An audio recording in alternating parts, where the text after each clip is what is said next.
Syrians wore them to rise above the bathhouse floor. European royals to parade their privilege.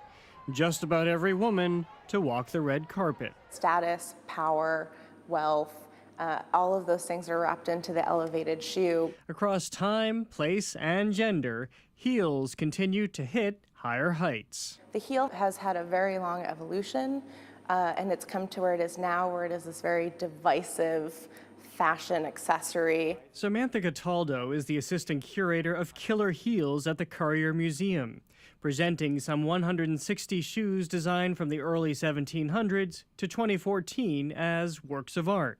The show traces the history of high heels, starting in the East, where 13th century Persian cavalry men wore them to stay in their stirrups. When East met West in the 1600s, European men co-opted the style as exotic and masculine.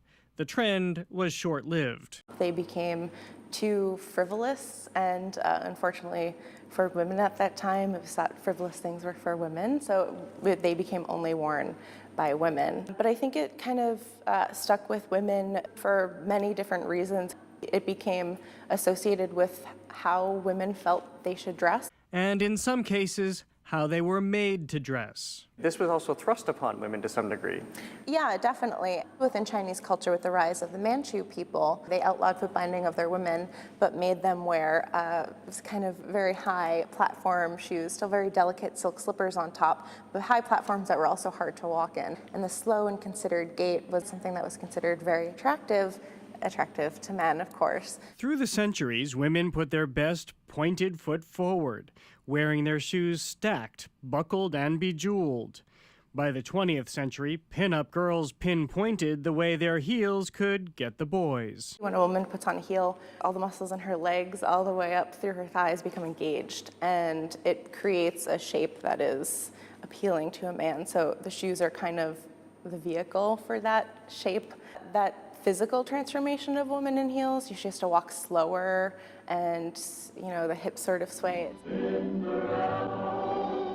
In 1950, Disney dialed down the fetish feature, making stilettos a more wholesome must-have for women with dreams. From, a maid servant to a princess, just with this magical shoe. And that's something that certainly young girls in America and our culture grow up with, that idea, and maybe aren't thinking about the shoe as that powerful, magical object.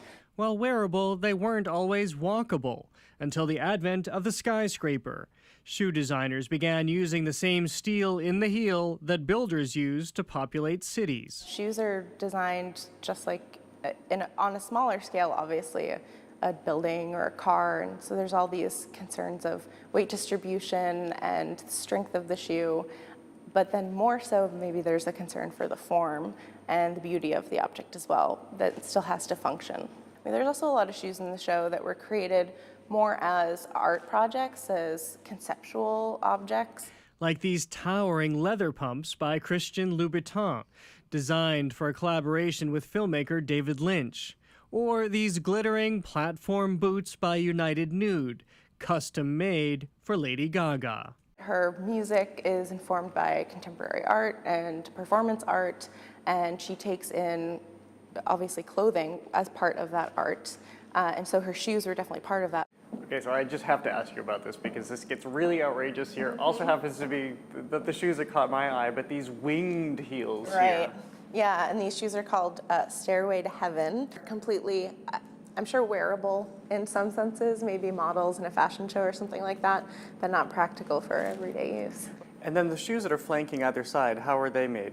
Using 3D printing technology.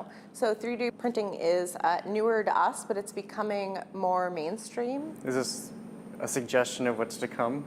I think so, and actually, as any new technology, that'll become more common and then less expensive and more available to more people. It's not the opportunity, but the expectation that high society women wear high heels at formal events that's made celebrities like Emily Blunt say, down with heels. Women don't want to feel that they have to be, oppressed by their footwear, by their fashion choices. But then in many ways, some women readily adopt them. They feel taller, stronger. Again, all of those things going back to what heels were initially made to represent, that strength and power.